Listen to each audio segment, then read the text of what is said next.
출애굽기 12장 15에서 36절 말씀입니다. 너희는 이래 동안 무교병을 먹을지니 그 첫날에 누룩을 너희 집에서 제하나 무릇 첫날부터 일곱째 날까지 유교병을 먹는 자는 이스라엘에서 끊어지리라. 너희에게 첫날에도 성회요 일곱째 날에도 성회가 되리니 너희는 이 두 날에는 아무 일도 하지 말고 각자의 먹을 것만 갖출 것이니라. 너희는 무교절을 지키라. 이날에 내가 너희 군대를 애굽 땅에서 인도하여 내었음이니라. 그러므로 너희가 영원한 규례로 삼아 대대로 이날을 지킬지니라. 첫째 달 그 달 열 나흔 날 저녁부터 21일 저녁까지 너희는 무교병을 먹을 것이요 이래 동안은 누룩이 너희 집에서 발견되지 아니하도록 하라. 무릇 유교물을 먹는 자는 타국인이든지 본국에서 난 자든지를 막론하고 이스라엘 회중에서 끊어지리니 너희는 아무 유교물이든지 먹지 말고 너희 모든 유하는 곳에서 무교병을 먹을지니라. 사랑하는 형제 여러분, 6월 30일 목요일 저녁 묵상에 오신 것을 환영합니다. 구원에는 시작과 끝이 있습니다. 출발이 있고 완성이 있습니다. 구원은 여정인 것입니다. 결혼식이 결혼의 전부가 아니라 결혼 생활의 출발이고 결혼 관계의 출발이듯이 구원도 예수님을 구주로 영접하는 것이 구원받은 백성으로 살아가기를 출발하는 것이고 구주와의 관계성의 출발입니다. 마침내 예수님께서 다시 오실 그날에 성숙한 영성으로 예수님을 맞이하기 위하여 성령과 동반된 거룩한 삶을 살아가는 것입니다. 출애굽기 12장 14절까지는 하나님이 유월절 규례를 주심으로써 이스라엘의 구원을 언약하신 것입니다. 유월절 규례, 즉 양의 피를 대문에 바르고 양고기를 먹으며 집안에만 있으라는 것이 유월절 규례죠. 그것을 하나님이 명령하신 언약대로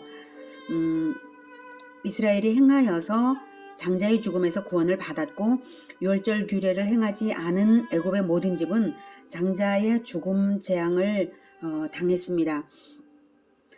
유월절과 하나님께서 유월절 규례를 주신 후 이어서 유월절과 동시에 시작되는 무교절 일주일 규례를 15절부터 주십니다. 오늘 읽었는데요. 14절까지의 유월절 규례를 최초의 구원이요 언약관계의 출발로 본다면 15절부터의 무교절 일주일 규례는 구원받은 성도의 경건생활의 전 과정을 예표하는 것이라 볼 수 있습니다. 유월절이 결혼식이라면 무교절은 결혼관계의 결혼생활 전 과정이죠. 결혼관계 전 과정이죠. 유월절은 집의 대문에 피를 바르죠. 먹는 것도 집 단위로 양 한 마리를 먹습니다. 대문과 가족 단위의 유월절 식사는 공동체적 구원을 말하는 것입니다. 하나님의 언약을 믿고 유월절을 행하는 것으로 구원받으니까 믿음의 원리이고요. 무교절은 공동체 속에서이면서도 개인적 실천 측면이 강조됩니다. 무교병을 먹지 않는 것은 개인적 실천이 따라야 하는 것이죠. 무교병을 먹지 않는 개인적 결단과 실천이 따라야 하는 것입니다. 유월절은 하루이고 무교절은 일주일이고요. 즉 유월절과 무교절은 동시에 시작되는데요. 유월절은 하루이고 무교절은 일주일 동안 계속됩니다. 유월절은 믿음으로 받는 공동체 구원의 시작을 의미하니까 하루만이고요. 무교절은 개인 정결의 유지로서 구원을 이룸을 의미하니까 일주일, 즉 7이라는 완전수의 기간입니다. 하나님이 6일 동안 창조하시고 7일째 안식하신 것처럼 인류의 역사를 6일간으로 새하늘과 새 땅에 들어가는 것을 7일째 날로 생각하시면 무교절 규례 7일간의 상징성이 이해가 되죠. 6일은 언약 백성 인생 전체이고요. 7일째는 영원한 안식에 들어가는 것입니다. 그래서 7일간 무교절을 지키라고 하셨습니다. 경건한 인생을 살아서 구원의 완성으로 나아가라는 의미입니다. 개인의 경건을 유지해서 개인의 정결을 유지해서 구원에서 제외되지 말아야 할 것을 가르치는 것이 무교절입니다. 두렵고 떨림으로 자기의 구원을 이루라는 것이죠. 그것이 무교절 규례입니다. 유월절과 무교절 규례의 중심은 먹는 것인데요. 유월절 음식의 중심은 흠없는 어린 양을 먹는 것이고 무교절 음식의 중심은 누룩 없는 떡, 무교병을 먹는 것입니다. 왜 먹는 것으로서 가르치실까요? 먹는 것은 음식이 내 육신과 연합되어서 내 육신을 이룹니다. 음식의 양분은 내 혈관을 타고 온몸을 돌며 생명력을 줍니다. 좋은 음식을 먹으면 생명력이 온몸에 퍼지고 독을 먹으면 독이 온몸에 퍼집니다. 즉 먹는 것은 연합을 말합니다. 좋은 것에 연합되면 좋은 것이고요. 독에 연합되면 독이 되니까요. 그러면 하나님은 흠없는 어린 양을 먹고 무교병을 먹으라는 규례로서 무엇을 가르치시는 것일까요? 네, 예수님을 먹음으로써 예수님과 연합되라는 뜻입니다. 예수님을 먹는 것은 성경으로 예수님을 배우는 것인데요. 기념행위로서 성찬식으로 대표되지만 단지 성찬식만으로 구원이 끝난 것은 아니죠. 날마다 먹으면 힘이 나듯이 예수님을 먹고 예수님의 성품이 나오면 예수님과 연합이 제대로 된 것이죠. 흠없는 어린 양도 예수님이요 누룩 없는 떡도 예수님이십니다. 무교절은 첫날에 누룩을 집안에서 제거하는 것부터 시작해서 7일간 누룩 없는 떡, 무교병을 먹는 것입니다. 첫날과 일곱째 날의 성회에는 이스라엘 전체 행사니까 참여하면 되고요. 개인으로서는 7일간 무교병을 먹는 것이 무교절 규례입니다. 왜 누룩 없는 떡을 먹으라는 것일까요? 누룩은 무엇을 의미할까요? 누룩은 일종의 곰팡이균입니다. 우리나라에서는 된장을 발효시키는 재료죠. 이스라엘에서는 빵을 발효시키는 재료입니다. 밀가루 반죽에 누룩을 아주 조금이라도 넣으면 누룩곰팡이균이 급속도로 번식하면서 밀가루 반죽을 부풀리고 빵을 아주 부드럽고 맛있게 만듭니다. 누룩이 없으면 빵이 납작해지고요. 누룩은 죄의 확장성을 의미합니다. 부풀리니까 과장과 겉꾸밈, 외식, 허위를 의미합니다. 그래서 누룩 있는 부풀린 빵을 먹는 것은 죄악된 가르침을 받는 것을 의미합니다. 예수님의 용례에서 확인을 해보죠. 마태복음 16장 5에서 12절 제자들이 건너편으로 갈새 떡 가져가기를 잊었더니 예수께서 이르시되 삼가 바리새인과 사두개인들의 누룩을 주의하라 하시니 제자들이 서로 논의하여 이르되 우리가 떡을 가져오지 아니하였도다 하거늘 예수께서 아시고 이르시되 믿음이 적은 자들아 어찌 떡이 없으므로 서로 논의하느냐 너희가 아직도 깨닫지 못하느냐 떡 5개로 5,000명을 먹이고 주운 것이 몇 바구니며 떡 7개로 4,000명을 먹이고 주운 것이 몇 광줄이었는지를 기억하지 못하느냐 어찌 내 말한 것이 떡에 관함이 아닌 줄을 깨닫지 못하느냐 오직 바리새인과 사두개인들의 누룩을 주의하라 하시니 그제서야 제자들이 떡의 누룩이 아니요 바리새인과 사두개인들의 교훈을 삼가라고 말씀하신 줄을 깨달으니라. 바리새인과 사두개인 이것은 유대 종교의 지도자 지위를 차지한 일종의 교파들입니다. 그들의 가르침을 본받지 말라는 것이죠. 바리새인과 사두개인들의 교훈이 무엇이길래 그 누룩을 주의하라고 했을까요? 그것은 바로 외식과 위선입니다. 마태복음 23장 25절에 화 있을진저 외식하는 서기관들과 바리새인들이여 잔과 대접의 겉은 깨끗이 하되 그 안에는 탐욕과 방탕으로 가득하게 하는도다 이렇게 꾸짖었습니다. 그들에게 물들지 않도록 하라는 의미로 무교병을 먹지 말라 한 것입니다. 사람들에게 자기 신앙을 보이려는 의도에서 종교 행위를 하게 된다면 그것이 외식이고 위선입니다. 사람에게 예배드리는 꼴이니 하나님이 안 받으십니다. 예수님은 외식을 아주 미워하셨습니다. 화 있을진저는 재앙을 당하는 것이 마땅하다는 것이죠. 심판을 당하라는 것입니다. 그 정도로 이제 그들의 외식이나 또 위선을 나쁘게 표현을 하면서 누룩이라고 비유를 하셨어요.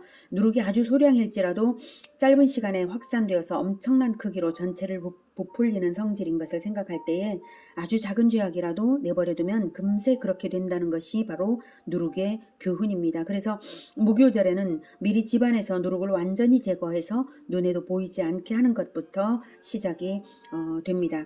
19절에 이래 동안은 누룩이 너희 집에서 발견되지 아니하도록 하라. 유교물을 먹는 자는 타국인이든지 본국에서 난 자든지를 막론하고 이스라엘 회중에서 끊어지리니 라고 말씀하셨습니다. 아예 죄가 발견되지도 않게 하라는 것입니다. 유교병을 먹으면 이스라엘에서 끊어진다고 말합니다. 유교병을 먹는 자는 몰래 먹는다 하더라도 하나님이 다 아시기 때문에 언젠가는 구원의 공동체에서 끊어지게 된다는 것입니다. 무교절 기간에 유교병을 먹는다는 것은 죄를 온전히 회개하지 않고 몰래 죄를 즐기는 습성을 가졌다는 것을 의미합니다.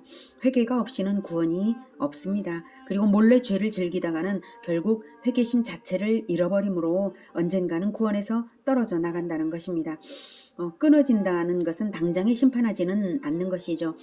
가장이 유월절 규례를 바르게 가르치고 다 준비를 잘한다 해도 가족 중에 누군가는 딱딱한 무교병이 먹기 싫어서 몰래 폭신폭신한 빵을 숨겨두었다가 먹는다면 그 가정은 구원받았지만 그 중에 무교절 규례를 범한 개인은 언젠가는 하나님이 누룩을 제거하듯이 제거하신다는 것입니다. 가장이 뭐 어때 하고 누룩을 집에 내버려 둔다면 유월절로 구원을 받았다 해도 모든 개인들을 방치함으로써 결국 공동체 구원의 보람이 없겠죠. 그러니 애초에 죄가 발견되지도 않도록 죄악된 세속적 교훈이나 풍조를 아예 교회 안에서 제거하라는 것입니다. 이것이 교회의 중요한 책임입니다. 빌립보서 2장 12절은 이렇게 말하고 있습니다. 그러므로 나의 사랑하는 자들아 너희가 나 있을 때뿐 아니라 더욱 지금 나 없을 때에도 항상 복종하며 두렵고 떨림으로 너희 구원을 이루라. 네, 항상 말씀에 복종하여서 구원의 완성, 예수 그리스도의 장성한 분량을 바라며 나아가시는 성숙한 신앙 인생 되시기를 기원합니다. 21절.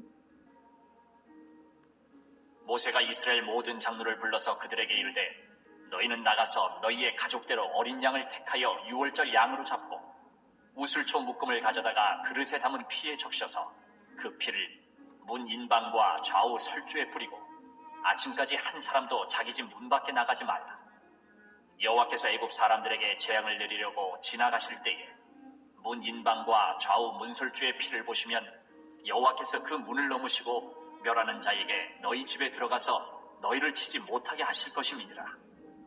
너희는 이 일을 규례로 삼아 너희와 너희 자손이 영원히 지킬 것이니 너희는 여호와께서 허락하신 대로 너희에게 주시는 땅에 이를 때에 이 예식을 지킬 것이라.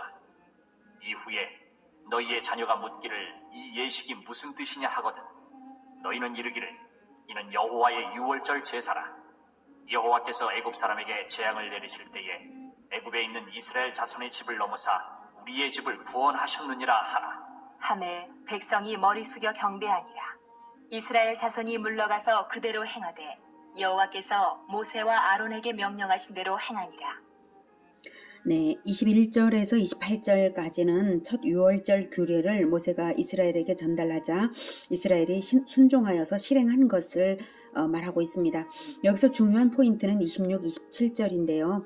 훗날 자녀들이 예식의 뜻을 묻거든 일일이 대답하라 하고 구체적인 문답식의 신앙 전수 시나리오까지 제시하고 있는 것입니다. 네, 다시 읽어볼게요. 26. 이후에 너희 자녀가 묻기를 이 예식이 무슨 뜻이냐 묻거든 너희는 이르기를 이는 여호와의 유월절 제사라. 여호와께서 애굽 사람에게 재앙을 내리실 때에 애굽에 있는 이스라엘 자손의 집을 넘으사 우리의 집을 구원하셨느니라 하라 하매 백성이 머리 숙여 경배하니라. 네. 이것은 모세가 유월절 규례와 무교절 규례를 제정하신 하나님의 심중을 정확히 알고 지침을 구체적으로 준 것입니다. 하나님은 유월절 규례를 영원한 규례로 대대로 지키라고 하셨고요. 무교절 규례는 지키지 않는 자가 언젠가는 이스라엘에서 끊어지리라고 하심으로써 대대로 지켜야 할 신앙 전수의 절대적 필요성을 느끼게 하시고요. 유월절과 마찬가지로 영원한 규례로 삼아서 무교절을 대대로 지키라고 명령하셨습니다. 자, 이 규례는 우리에게 무엇을 강조하고 있습니까? 어린 양의 피로써 구원받는 이 복음의 진리를 전하라는 강력한 촉구입니다. 전하되 대대로 전하라는 촉구입니다. 이것이 영원히 가는 공동체의 생명이라는 것입니다. 우리가 살아가는 현대는 대가 끊어지는 것을 저주로 생각하지 않는 어리석은 마음을 가졌습니다. 기독교인들도 예수님이 오실 것을 생각지도 않고 새하늘과 새 땅에서의 삶을 기대할 줄도 모르는 안타까운 지경에 이르렀습니다. 그러나 여러분 생각해 보십시오. 예수님은 왕으로 오실 것이고 최후의 심판 후에 새하늘과 새 땅에서의 영원한 삶은 실제로 도래해야 할 것이 분명합니다. 그 나라에서 내가 거기서 산다는 이 의미는 무엇인가요? 나에게 복음을 전하여 구원받게 한 믿음의 선조가 있고 내가 복음으로 낳은 후대가 있는 것을 의미합니다. 끊어지지 않아야 생명인 것입니다. 끊어지지 말라는 하나님의 메시지입니다. 만약 나의 후대가 거기 없다면 나의 믿음이 살아있는 믿음인지를 무엇으로 증명할 수 있을까요? 열매를 보아서 나무를 평가할 수 있는 법이죠. 저의 간절한 최고의 소망은 예수님 다시 오실 때까지 우리 예수제자 교회가 대가 끊기지 않고 복음을 전하고 제자화를 하는 것입니다. 그것이 제가 살아있는 증거가 되고 예수제자 교회가 살아있는 증거가 될 것입니다. 복음화, 제자화, 이것이 생명을 주는 진리이고 천국의 기본 바탕이고 축복의 절대 비결입니다. 복음화, 제자화를 결단하시고 영원한 생명을 대대로 이어가시고 확장하시기를 축복합니다. 자, 이제 이렇게 유월절 규례와 무교절 규례로서 언약을 주신 하나님께서 정한 날에 심판과 구원을 실행하셨습니다. 하나님을 믿지 않는 애굽에게는 심판이요, 하나님의 언약을 믿어 규례로 나타낸 이스라엘에게는 구원입니다. 29절부터. 밤중에 여호와께서 애굽 땅에서 모든 처음 난 것, 곧 왕위에 앉은 바로의 장자로부터 옥에 갇힌 사람의 장자까지와 가축의 처음 난 것을 다 치시매 그 밤에 바로와 그 모든 신하와 모든 애굽 사람이 일어나고 애굽에 큰 부르짖음이 있었으니 이는 그 나라에 죽임을 당하지 아니한 집이 하나도 없었음이었더라. 밤에 바로가 모세와 아론을 불러서 이르되 너희와 이스라엘 자손은 일어나 내 백성 가운데서 떠나 너희의 말대로 가서 여호와를 섬기며 너희가 말한 대로 너희 양과 너희 소도 몰아가고 나를 위하여 축복하라 하며 애굽 사람들은 말하기를 우리가 다 죽은 자가 되도다 하고 그 백성을 재촉하여 그 땅에서 속히 내보내려 하므로 그 백성이 발교되지 못한 반죽 담은 그릇을 옷에 싸서 어깨에 매니라. 이스라엘 자손이 모세의 말대로 하여 애굽 사람에게 은금 패물과 의복을 구하매 여호와께서 애굽 사람들에게 이스라엘 백성에게 은혜를 입히게 하사 그들이 구하는 대로 주게 하심으로 그들이 애굽 사람의 물품을 취하였더라. 오늘은 유월절 규례와 무교절 규례를 통해서 구원의 출발과 언약 백성의 생활의 도리를 배웠습니다. 그리고 이것이 예수님 오시는 날까지 이어져야 믿음인 줄도 배웠습니다. 저는 체험적으로 가르치는 것이 가장 좋은 배움이고 모범으로 가르치는 자가 되는 것이 자기를 살펴 구원받은 자로서 살아가는 것임을 알았습니다. 내가 아는 것이 많으냐 적으냐가 중요한 것이 아니라 적게 아는 것일지라도 부지런히 가르치고자 하면 부지런히 배우는 자가 됩니다. 내가 아직은 온전히 거룩한 자가 되지 못할지라도 내 자녀, 내 제자의 거룩을 사모하면서 나 역시 거룩을 향하여 살고 있는 사모하면서 모범을 보이면 나 역시 거룩을 향하여서 살고 있는 그런 자신을 발견하게 됩니다. 성경을 다 알아서 가르치는 사람도 없고 예수님 수준으로 거룩해서 지도자가 되는 사람도 없습니다. 받은 만큼 실행하며 가르치고 예수님의 뒤를 허우적거리면서라도 바짝 쫓아 따라가는 그것만 있을 뿐입니다. 그 태도만이 중요합니다. 늘 유월절과 무교절을 생각하며 예수님을 따라 완성의 날까지 바라보면서 온전히 두렵고 떨림으로 살아가는 우리 모두가 되기를 기원합니다. 기도하겠습니다. 하나님, 무교절의 가르침을 통하여서 유월절과 무교절의 가르침을 통하여서 진정으로 완성을 향하여서 장성한 분량에까지 나아가야 할 것을 두렵고 떨림으로 나아가야 할 것을 다시 생각하게 하시니 감사합니다. 우리가 너무나 부족한 중이지만 그러나 가르치기를 포기하지 않고 또한 거룩해지기를 포기하지 않으며 계속해서 우리 주 예수님을 따라갈 수 있도록 늘 예수님의 말씀을 잘 먹고 우리가 예수님의 성품을 나타내는 우리 모두가 되게 도와주시옵소서. 예수 그리스도 이름으로 기도드립니다. 아멘. 이어지는 시간은 개인 기도 시간입니다.